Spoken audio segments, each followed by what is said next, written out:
Oimore janeno mar Lolwe Tv kamora mora maintiere ageno odiochieng' mari obedo maber akaw thuolo nieri marwaki e chenro mar Duond mine kama kelo ni chenro nieri kaka pile nyinga Joyce Odur e studio mar otieno makawuono an kaindi kod nyadendi mabende pod tin thuon wach mabende wadwa wuoyo otieno makawuono en mine tijno ero mar Okil kaluore ni nyadendi mabende wan godo kawuono e twak marwa mar Duond mine en Okil kendo dwa nyiso gigo eko mabende otimo kaka Okil e boma ma Kisumu kod alwora mare. Adamiye thuolo mondo mi ofulno nyinge e kawadhi mbele kod twak marwa mar otieno makawuono. Machiegni ahinya e chenro mar Duond mine nyalo nyiso nyingi. Erokamano Joyce kuom miya thuolo mar bedo kodu kae kawuono. Kachako nyinga Sharon Achieng' Omolo. An nyar Kisumu Osiri. To an be atiyo tijno mar wakili. Gisani atiyo tijano e boma mar Kisumu kae. To atiyo gi ofisno miluongo ni Owiti Otieno and Ragot Advocates. Ma en farm mar wakili e boma ma Kisumu kae. Erokamano. Sharon machiegni ahinya e chenro mar Duond mine otieno makawuono nyalo nyisowa ni in kaka nyadendi mapod tin nichako tijni eri mar wakili karang'o kata nichako practice karang'o? Erokamano Joyce, setiyo tijni kuom igni adek sani kaluwore ni na ayudo puoth mara mar bedo okil igano mar 2018 to kochakore igano asebedo katiyo tijni nyaka koro odiochieng' makawuono. Ato e kindegi eki mane iwacho ni isetiyo tijni from 2018 nyaka ni graduate wach kamano koso coach graduation. Yiena mondo konyi kanyo matin Joyce. Graduation mano en gima timore at the campus level. Yes. Gino ma wadholuo luongo ni mbalariany. To at that point ng'ato ok nyal chako tiyo tij mar wakili. Ka isea mbalariany ma itimo gimiluongo ni graduation, iwacho ni osidhni ogudu. Wantiere gi postgraduate diploma ma ng'atno madwaro tiyo tij mar wakili, madwaro dhi e court mondo practice pile ka pile nyaka undertake. Yes. Ma en gima itimo e school no mabende nitie mana Nairobi kende gi sani, iluongo ni the Kenya School of Law. Yes. Ma kao muda mar 1 year.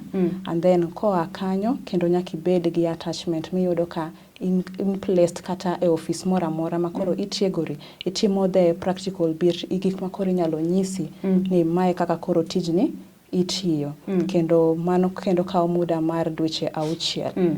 Koa kanyo ka ikalo penjni maber Kenya School of Law kucha to itimo gimiluongo ni petitioning. Ma ikwayo the Chief Justice mondo mikoro opuodhi kaka ng'atno makoro en okil. Bang'e no eka koro inyalo tiyo tij wakili. Tiwacho maber ni kose sidhi kondo mar mbalariany koka idhi e school no ero machielo mar the School of Law, Kenya School of Law. Gin puonjruok mage kata tiegruok mage mopogore gi mago muyude mbalariany manyaka udhi uyudi e the Kenya School of Law eka ibed gi nyalo mar bedo wakili moromo tiyo makare pacho kaendi? Joyce, onge pogruok malich gi gigo mipuonjo e mbalariany kod mago mitimo school mamalo mar Kenya School of Law. Mak mana ni e mbalariany itimo gigi mostly e theory. Yani soma kaka di soma e book titim penj to mane en. But kidhi Kenya School of Law koro gigi mi at an advanced level kendo yudo ka practicals magi unyalo interact godo. Emomiyo it's only after Kenya School of Law ma ng'ato nyalo yudo thuolo mar bedo koro e attachment ma watimo mar for the period mar 6 months. Eka koro inyalo puodhi kendo. Ok ang'eyo ni in kaka Sharon i specialize ang'o to e kindego eko ma untiere mbalariany kata kisetieko mbalariany koro idhi e Kenya School of Law. Be nitiere gigo eko ma ipuonjo ma iwach ni for example nitiere wakili moko ma ochung'ne ga cases go eko mag crimes, nitiere moko mochung'ne cases go eko mag nyithindo to gi cases moko mopogore opogore. Nitiere different departments mikete ji mondo puonjre gigo kose seche go eko mipuonjo e mbalariany kata e Kenya School of Law ipuonja gigo te kamora achiel kose kila ng'ato yiero gino modwa timo kata modwa practice tok tieko school? E school Joyce, puonjo oriwo gimora mora ena kanyakla. Koro iyudo ni e skul gimoro amora mantiere e syllabus mano mar courses mag okinde ipuonjo, kendo ng'ato ka ng'ato nyaka tim gimoro amora mantiere e syllabus no. Koro ng'ato nyalo mana specialize kosewuok oko kae ka koro ochako tije. Eka koro nyalo amua ni anto adwa nati tich maluwore gi mar yalo cases mag ketho ma waluongo ni kisungu luongo ni criminal matters. Eka ng'ato nyalo amua ni anto adwa natim civil litigation. Cases mag civil litigation gin cases ma yudo ka ng'ato odonjo ne wadgi. Okine ka cases mag keth yudo ka sirikal ema odonjo ne ng'ato. Cases machal kaka mag nek, mag kuo, mag timbe mag anjao. To civil gi gin cases ma ng'ato donja ne wadgi. Ka an Joyce anyalo donjo ni in gi gopa to itamri chula o gimoro aina no. Koro mana ka ng'ato osewuok oko kae eka onyalo amua ni odwa timo gimoro aina mane. But pile ka pile Joyce iyudo ka kanyo ma ng'ato chako tiye mokwongo bro bedo gi msingi maduong' sama koro oamua ni odwa specialize e area mane. Nikech okinyal wacho ni idwa ni mondo ibed criminal lawyer, ng'ano okil matiyo tije mag keth, madil gi cases mag keth. Ka kuonde misetiye kinde duto isebedo kitimo conveyancing. Kawacho conveyancing gima maanisha en tiyo tije madil koda weche law. Tiyo tije madil koda gi bank charges, ng'ato dwa kawo loan, ng'ato dwa keto lope moro, otigodo kaka security mag gik moko aina go eko. Weche mag law, weri gi weche mag law madhi e court, weche mag law madil kaka gi nyiepo, timo loko nying koa nying ng'ama chielo kadhi nying ng'ama chielo kosenyiew law, gimoro aina no. Koro kinyal wacho ni dwa bedo ng'ano matiyo tije aina go, to gik misetimo duto to isetimo, isebedo kitiyo tije mamoko kaluwore gi kama nitiye. Nikech tijo okilni en gima tiego ji kabisa en practice.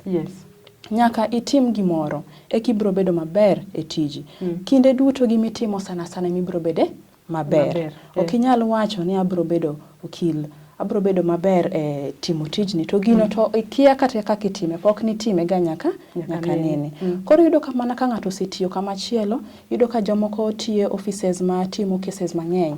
But e cases mang'eny go eko okoni anto mae to kane kadhi koda maber. Mane no kadhi koda maber. Chieng' moro koyawo kare, mane dhi kode maber no obro chako go. Lakini mana e gik ma osetimo. Kaka koro kawuono an kanyo matiye, watimo cases mopogore. Wadil gi conveyancing mana se explain mbele kanyo, gik madil kaka gi nyiepo gi loko nying gik moka ina goeko. Wadil gi cases goeko mag keth. Wadil gi civil matters ma ng'ato gi wadgi yalo kendgi giwegi. Wadil kendo gi weche mag benki mang'eny. Bank debts and charges, mago gik mwatimo mang'eny kabisa. Kendo watima gimiluongo ni client care, ma samoro nyalo ni nitie ng'at ma odonjo office, ok odwar anything else. Odwa mana nong'e ni to gimoro aina no nyalo sort out how.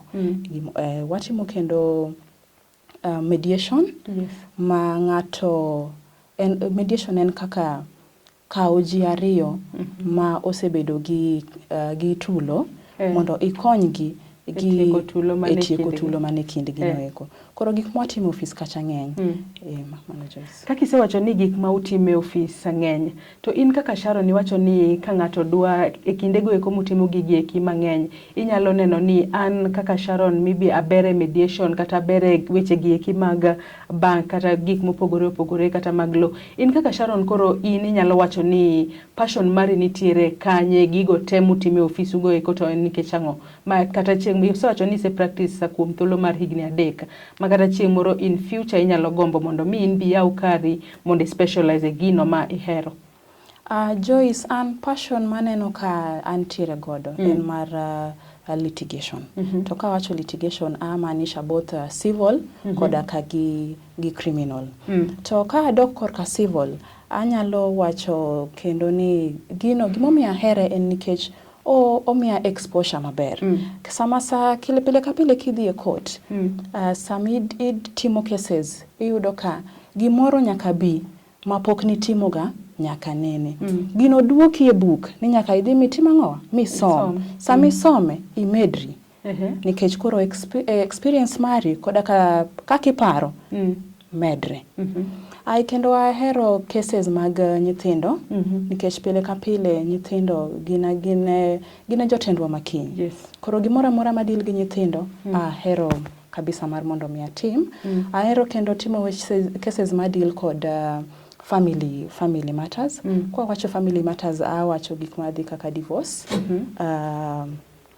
succession, mago awinjo ka ok dabed gi hero mar ni gi wea oko gin gik ma ahero kabisa mar mondo mi atim. Koda ka criminal justice. Mago duto adwa ni mondo gimoro amora matera e court, especially madil gi joma mine, madil gi nyithindo.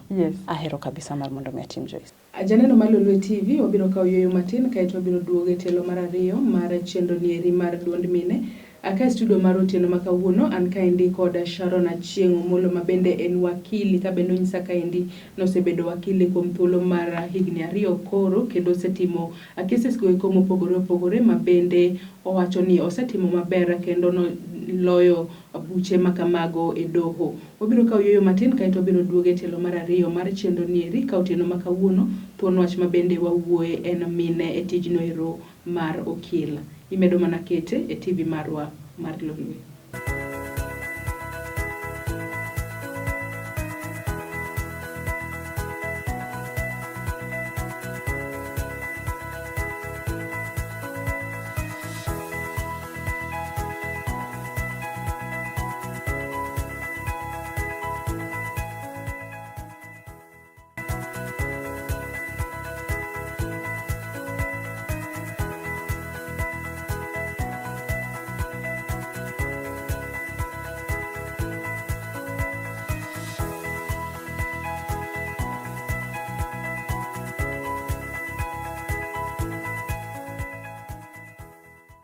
Machiegni kendo e tielo mar ariyo mar chenro nieri mar duond mine kama kelo ni chenro nieri nyinga Joyce Odur.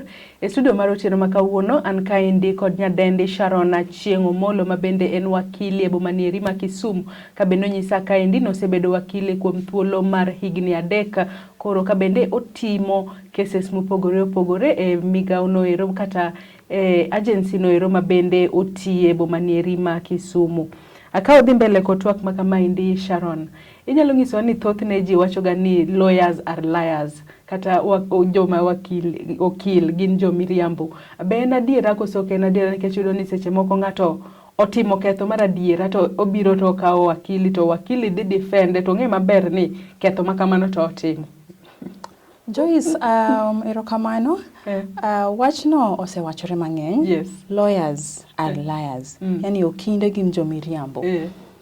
Joyce, ing'eni pile ka pile ng'ato ka ng'ato nitiere gi opinion mare.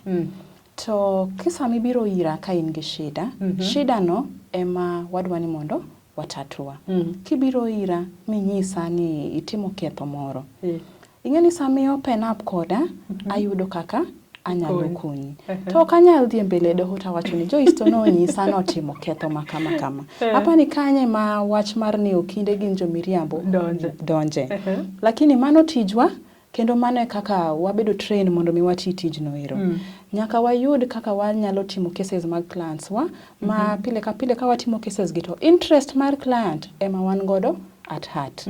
Koro mano to weche gik mosebedo ka wachore kendo pod biro wachore to en tich nyaka wamiye luor. To ikindego eko ma iwacho ni most of the times iniero cases materi e doho mondo mi oyalu gi jang'ada buche do kata iri. Inyalo wacho ni in kaka ng'ama nyako kata kaka ng'ama miyo be nitiere point moro machope ma koro opponent ni kata your fellow lawyer en ng'ama wuoyi to seche moko o look down upon ni nikech in ng'ama nyako kinyalo loyo case no. Kan ponono isebede situation machalo kamano, ere kaka ni deal gi situation no mondo mi oneni kata obedo ni in ng'ama nyako imbe in gi nyalo mar winning case mana kaka en. Erokamano Joyce. Challenges ma mine matiyo tije aina matiyo ni kale ng'eny. To abro chako gi mi iwacho no. Yes. Ni kiyudo gi ka in gi opponent ma okinde en ng'ano madichuo. Yes. Kendo inyalo yudo ko ken ne en ng'ano madichuo kende. Samoro en ng'ano madichuo ma osebedo ka nie field igni kata 20 gi wiye. To onyalo look down upon ni. Kendo in most cases gi look down upon ji kaka wan kama. Ka ichalo ng'ama tin, ng'ama tin kendo ka in gi pok ibedo e field kuom muda mang'eny kaka nawacho ni nasebedo e field kuom muda mar higni adek. Yes. Jok aina go temo ga paro ni ji ka wan kama wakia gima watimo. Wakia gima watimo kendo inyalo yudo ka kata ichiwo submission mari e court kacha. To samoro ok ondik kata nikech chik dwaro ni sama waduoyo tinde ndiko kata jang'ad bura bende nyaka ndiki. Samoro ok ondik nikech osekawo gigo miwacho kaka taka gin gigo maonge tiende. To mae kaka an asedil kode. Sa asaya ma adhi e court, obedo ni ng'ama dhi yalogo en ng'ano madichuo, kata ng'ano mosebedo e pap kuom muda mang'eny, kata ng'ano ma en mana mbasna, kata ng'ano moinga mana gigni matin.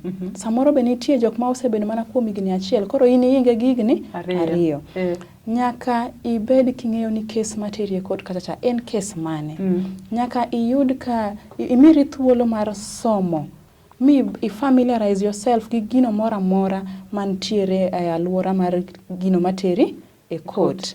Kendo nyaka ibed prepared ni ka gini ema tera e court, ang'o gini manyalo arise kowere gima tera e court ni kende. Mondo i cushion yourself, nyaka ibed gi your answers at your fingertips. Nyaka ibed in a position ma you can think on your feet as an advocate. Ma gimora mora ma ng'ato owito ni, swali mora mora ma ng'ato owito ni, moparo ni dhi intimidate, imiye duoko, kendo imiye duoko man kare, to kendo ka in gi chir.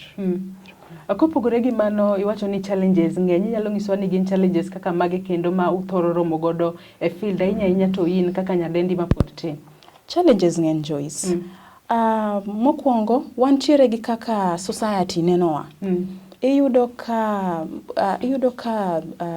ng'ano ma en okil ma nyako kata ma miyo nitiere weche ma wachore e wiye ma ok beyo. Kendo inyalo yudo ka kata e yor dak ni ok nyal bedo maber samoro, especially ka in ng'ano midak godo, ok en ng'ano ma en exposed ma nyalo understand ni mae en tich kaka tich mora mora. Koro iyudo ka nitiere statements moko manyalo wachore oko kae ma mi chuny ma ok ber kata gi tiji mitiyo. Iyudo ka ng'ato nyalo wacho ni ng'ano matiyo tij okil ok onyal kata bedo a wife. Jogo gin gi agiusa te. Iwinjo gi kainago. To gima ji okia ni ma en tich, en mana yora mar yuto, kaka ibe Joyce in gi yori mar yuto. Mano achiel kuom gi. Mar ariyo, responsibilities ma wan godo ki familia bende iyudo ka miyo wa tich matek e tij wani Ka in ng'ama miyo matiyo tij aina ni, kaka koro an inyalo yudo ni an gi familia na. An samoro gi nyathi kata gi nyithindo. To jogo dwara mana kaka tija bende dwara. To tijni en tich ma dwaro ni mondo ibed ki interact kode sate. En tich ma involving, in other words. Ma iyudo ka family obligations nyalo ywayi chien. Nikech samoro nyathi tuo, idwa ni ringi dhi tere osiptal. Samoro jaodi oyudo kata shida moro, idwa ni ringi dhi tere. To ing'e ni tijwani en tich madil gi time. Doho duto e buo Kenya ka chako tije gi saa 3. Omiyo saa 3 onego bed ni already in kanye? In e doho. To samoro saa 3 no ichiew gi nyathi matuo. Ok en kaka tich mar diwach ni mar japuonj. Miwacho ni lesson nano anyalo dhi atime sama chielo. Doho ok nyal riti. Ine mi dhi kanyo ma ine mi irito sama doho chakore. Koro mano kendo shida ma wan godo Joyce. Shida machielo ma wan godo ni kuondewa mag tiye. Kuondewa ma watiye, wantiere gi gima wa experience, especially ka ng'ano mitiyo ne jatendi e kanyo mar tich en ng'ano madichuo. Ok awach ni gini timore kamora mora, but iyudo ka cases gi ng'eny kabisa. Iyudo ko nyalo abuse sexually. Ting'eni sexual abuse Joyce ok en ni ng'ato omaki kata gi thuon kende. Samoro kata comment mochiwa ewi kaka irwakori. If feel ni ma is not in order. Right. Yes. To magi gik mwakale ma samoro iyudo ka tek kata kitiyo ne ng'ato mondo mi kata pay mari odhi malo. Kata mondo increase iyud promotion. Iyudo ka tek nikech gino magidwaro kuomi mondo mi this kind of advancement. Gidwaro kata mondo gitim ni timbe go ma ok beyo ma jogo ma gidwaro riwre kodi kanyakla. To mano to ng'ano miluongo ni jatendi. Mano be nitie Joyce. To machielo nitiere kendo waonge gi systems ma support the upcoming young female lawyers. Iyudo ka ng'ato wuok awuoka gi thuone. Maka in ng'ano ma ina ma ing'iyo gi timo gik moko ma mos. Ing'iyo bedo do kizungu wacho ni spoon fed. Ok inyal dhi mabor. Nyaki bed ng'ano ma is aggressive, which is a good thing, lakini onego beni nitiere at least systems ma bende chiwo motivation to the upcoming young lawyers. Kendo wantiere gi challenge machielo Joyce ma I would not fail to mention. Challenge machielo mantiere en kuonde wa mag tich. The work structures. Kaka ofise go tiyo. Kuonde mang'eny kidhi ofise gi eki, iyudo ka ok gidwar bedo gi jotich ma gin ukiende ma joma mine. Sababu ma gin go chalo kama. Nyalo bedo ni gin gi sababu mamoko mopogore, lakini ma common to en ni ng'ama miyo nyalo bedo gi family obligations. Ma bro dwaro at some point ni kata kopek to ka urusa mondo dhi kose konyre obed gi nyathi gima iwacho ni maternity leave. Gidwaro ng'ano manyalo bedo kanyo 24/7 maonge rusa mora mora. Gidwaro ng'ano mantiere at their disposal all the time. Koro iyudo ka gini ok nyalre gi joma mine, especially jogo mantiere still a child bearing age, jogo makore ka chako maisha gi, jogo machako dak. Gidwa ni mondo gibed gi nyithindo gi partners maggi, gidwa ni mondo gidich gi familia gi, jogo ma pod raise families. Koro thothne yudo ka ng'ano madichuo gi ng'ano mamiyo gintiere gi qualifications marom. Kendo samoro yudo kata ka ng'ama miyo ni experience ne samoro ingo kata mar ng'ama dichuo. To ka gidhi dwaro tich moro kamoro, ibo yudo ka en obro dong to ng'ani tibro kaw nikech sababu miyo jasewacho ni go Joyce. Ato ipana ng'oma inyalo tim mondo challenges go rumi mondo joma mine bende obed mang'eny e tijni eri mar wakil, nikech yudo kata nitiere jomoko ma kata joma mine moko ero mani obed gi wakili ma ng'ama nyako kata ng'ama miyo ma onyalo share godo weche ge e yo makare. Joyce, gik minyalo tim ng'eny, moko osewachi to mak mana ni pile ka pile gimoro nyalo wach to iweya kamano gimitime onge. Giminyalo tim mokwongo wan kaka joma mine matiyo tijeni. Onego wabed ni wanyalo chung' wawach ni gimoro aina ni otimna to kahere okamor. Koro omiyo nyaka ibed oko kachacha michung' miwach ni gini otimna, nyaka wa stand up for our rights. Kik wabed gi paro mora ni ka watimo mano to wabro bedo nitie kaka jopiny bro nenowa samoro gimiluongo ni stigmatization. Nyaka wa stand up for our rights. Gima chelo minyalo tim onego bed ni dhano bedo gi forums mang'eny. Ka koro gik motimo kae gima watimo kae sani Joyce. Gigi onego bed ni timore mang'eny mondo jopiny ong'e ni magi challenges ma ng'ama tiyo tija ina ni kale to inyalo timgi nang'o mondo mi okonygi. Omiyo forums aina gi onego bed mang'eny. Namba machielo kendo inyalo bed gi system moro mar kaka mar choko data mondo wang'e ni kaka koro weche gi osewachgi magi gik matimore. To koro wasechiwo nyaka gik mi wasewacho nyaka ni nyalo tim kama mondo cases gi odog piny kata instances gi odog piny. To koro be gino pod timore inyalo kaw to koro chal nade. Machielo kendo Joyce, nyaka wa accept ni wan gi problem. Yes. Pile ka pile kidwa solve problem, kidwa loso gino mosekethore, nyaka ikwongi iyie ni shida no nitie. Koro nyaka wa accept ni shida no nitie, eka wanyalo yudo konyruok.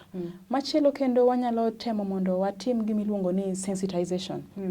Wuoyo gi jopiny mondo ging'e ni ng'ano ma en miyo ma en okil. En onyalo tiyo tije maber mana kaka ng'ano ma dichuo ma en okil. Ng'ano ma miyo ma en okil nyalo bedo mama kendo nyalo bedo chi ng'ato marit dala mana kaka ng'ama chielo ma bende tiyo tij nas, ma bende en japuonj, ma en tich kaka tije mamoko. Kendo nyaka wabed gi forums ma motivate the young and the upcoming young advocates mondo mi ging'e ni jomoko nitie mamako lwetgi. Tijni ka gibedo gi shida nitie gik ma ginyalo wuoyogo mang'eny mopogore opogore. Joyce.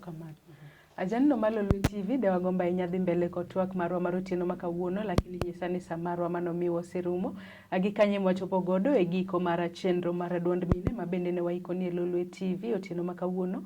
Akane an kaendi kod Sharon Achieng' Omolo ama bende en wakili mosebedo katimo tijni eri mar wakili kuom higni 3 koro e bomani eri ma Kisumu. Ka bende iwinjo kanyo kong'iso achiedh nade kata challenges mopogore opogore ma bende gikale tijno ero mar okil. Ka bende ojiwo kinde mamoko ma wakeyni kata ma mine bomani eri ma Kisumu kata e pacho kaendi mondo mi owuog oko omaka lweta joma nyithindo manyiri mamoko ma bende gin okinde ma koka dwa chako timo practicing margi mondo mi wabed gi joma mine ma gin okil mang'eny e pacho kaendi ma bende ginyalo riwore lwedo mondo mi gitine jopiny e yo makare. Nyakendo warome chenro machielo, oriti masani, nyinga Joyce Odur.